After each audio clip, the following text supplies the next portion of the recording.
Hello and welcome to TNV Academy, your one-stop destination to decode international standards, simplify compliance, and make quality management engaging and real. Whether you are a professional student, trainer, or quality enthusiast, TNV Academy brings you powerful insights from ISO standards, audits, training systems, and industry best practices, explained in simple language and in a practical way. Today's topic is not just relevant, it is urgent. Let's face it, when we hear the words government training, most people imagine long, dull sessions, sleepy participants, and a certificate that nobody looks at again. But here is the truth. In government organizations, training is not just about skill building. It is about public service, legal compliance, and national impact. One mistake from a government official can lead to policy delays, public confusion, or worse, national level compliance failures. That is where ISO 10015 comes in. It is not another policy file that sits untouched. It is a living, breathing system to design, deliver, and improve training programs in a way that ensures people learn what they need, apply it correctly, and stay compliant with rules and regulations. So today, let's explore how ISO 10015 can revolutionize training in ministries, municipalities, PSUs, and government-run institutions. Now we will discuss what is ISO 10015 and why should government bodies care.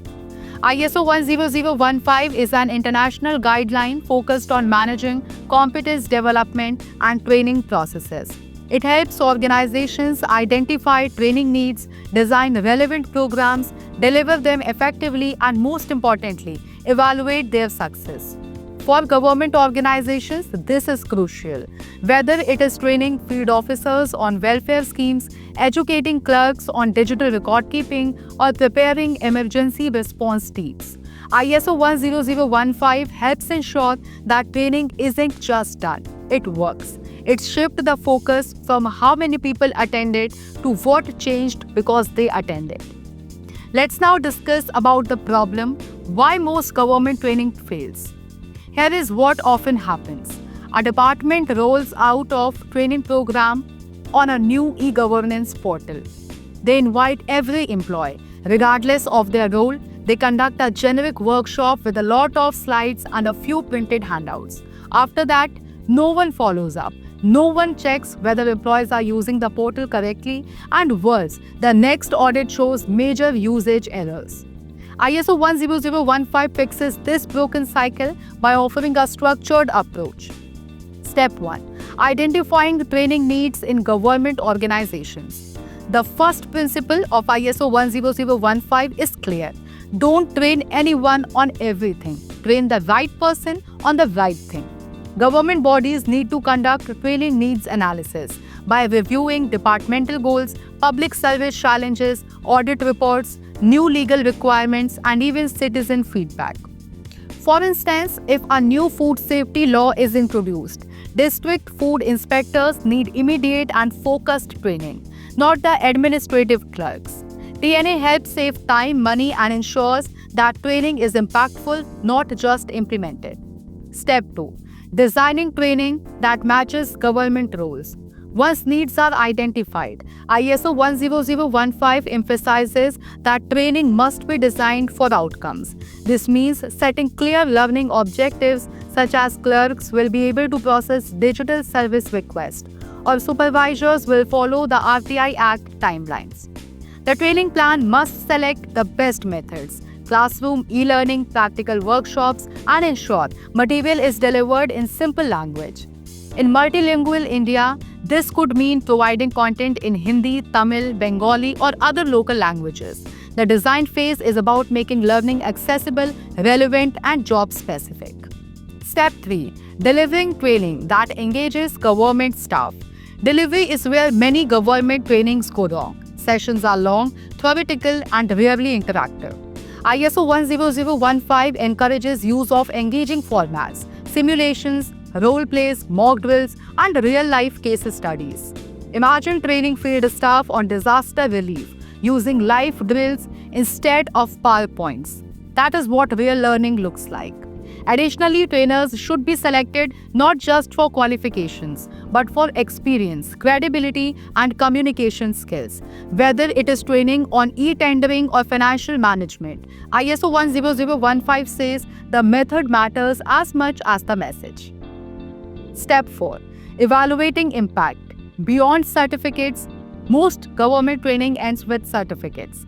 ISO 10015 says that is not enough. You must evaluate the training on 4 levels. Reaction. Did staff find the session useful and clear? Learning. Did they actually gain knowledge or skills? Behavior. Are they applying what they learned in their job? Results. Has the training improved the department's output, compliance, or citizen satisfaction? Now we will talk about the benefits of ISO 10015 for government bodies. The advantages of adopting ISO 10015 in public administration are powerful. Better policy implementation, a stronger legal and procedural compliance, improved employee morale and clarity, reduced errors and complaints, higher citizen trust in services, time and cost savings through targeted training, alignment of training with the national goals and department KPIs. When you follow ISO 10015, training becomes a strategic function, not a side activity. The government workforce is the engine behind every policy. If this engine isn't updated, trained, and empowered, the whole system slows down. ISO 10015 is the oil that keeps this engine smooth, smart, and reliable. Whether it is taxation, law enforcement, agriculture, health, or transport, training has a direct link to governance quality. So let's move beyond formality and towards functionality. At TNV Academy, we believe that standards like ISO 10015 can reform training and in turn help transform government itself. Now subscribe to TNV Academy for more such insights. If you found value in this video, don't forget to like, comment, and yes, of course, subscribe to TNV Academy. Here we simplify ISO standards, explore real-world implementation, and help organizations, both public and private, build systems that actually work. Share this video with your HR or training department in any ministry, PSU, or municipal body. Let's build a smarter India, one training at a time. Thanks for watching, and I, Akanksha Mishra, will see you in the next episode of TNV Academy.